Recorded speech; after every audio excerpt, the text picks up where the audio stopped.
Good evening and welcome to National Broadcasting News India tonight's news update. Here are the top stories. Netanyahu says Israel could withdraw from Lebanon if Hezbollah is disarmed. Israeli Prime Minister Benjamin Netanyahu said he welcomed the Lebanese cabinet's momentous decision earlier this month to work towards the disarmament of Hezbollah by the end of 2025, and it could lead to Israel troops withdrawing from the country. New Zealand Post suspends deliveries to US over tariffs. New Zealand's Postal Service said it has suspended most deliveries to the United States, citing uncertainty over the impact of President Donald Trump's looming tariffs. NZ Post said it had temporarily suspended services as on August 21 before the US 15% tariff takes effect on August 29. Rohingya refugees in Bangladesh mark anniversary of Myanmar exodus as conference open. Tens of thousands of Rohingya refugees from Myanmar living in dozens of camps in Bangladesh mark the 8th anniversary of their mass exodus, demanding safe return to their previous home in Rakhine State.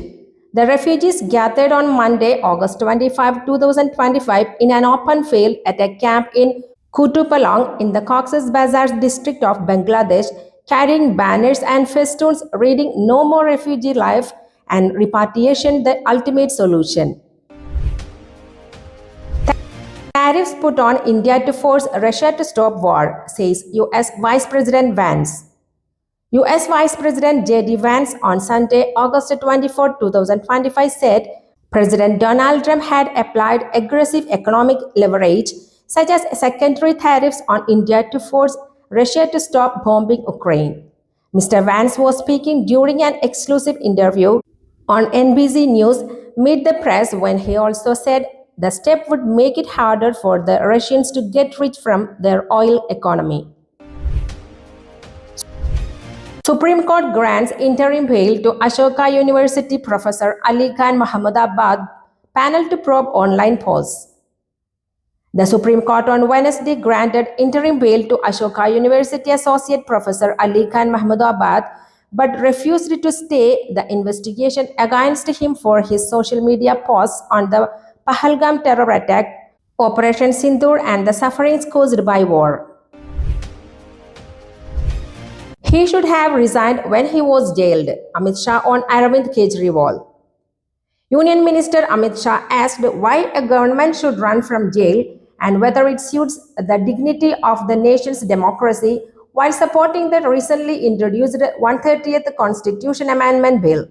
The bill, introduced in the recently introduced monsoon session of Parliament, states that the Prime Minister, Chief Ministers and Ministers, if jailed for more than 30 days for offences that attract a jail term of over 5 years, can be removed from office.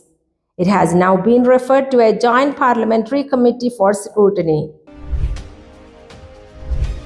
Firing at Elvish Yadav's house. 2 suspects arrested in Delhi.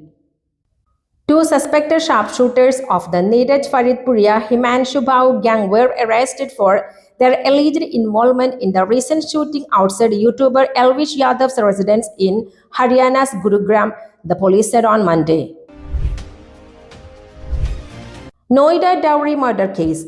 All 4 arrested after brother-in-law and father-in-law held today. The father-in-law and brother-in-law of Nikki Bhatti, the 26-year-old woman who was allegedly burned alive over dowry demands in Greater Noida, have been arrested, police said on Monday. The accused, identified as Satvir Bhatti and Rohit Bhatti, were arrested by Kasna police near Sirsa Toll Chowhara following a tip-off and manual intelligence inputs, the police said in a statement. Attempts to throw phone and BD to prisoners at Kannur Central Jail. 1 arrested. 1 person has been arrested in connection with an attempt to throw a mobile phone and tobacco products to prisoners inside Kannur Central Jail. The arrested person has been identified as K. Akshay, a resident of Panangav, who was caught by the jail wardens.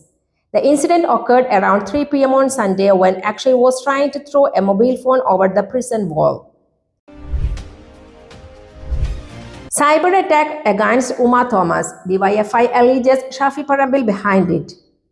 After Rahul Mangutathil demanded that Trikakara MLA Uma Thomas resign from her position, she was become a target of a severe cyber attack. Social media platforms are flooded with comments personally insulting Uma Thomas. DYFI State Secretary V.K. Sanoj has alleged that Congress MP Shafi Parambil is behind this cyber attack. In response, DYFI has declared its support for Uma Thomas.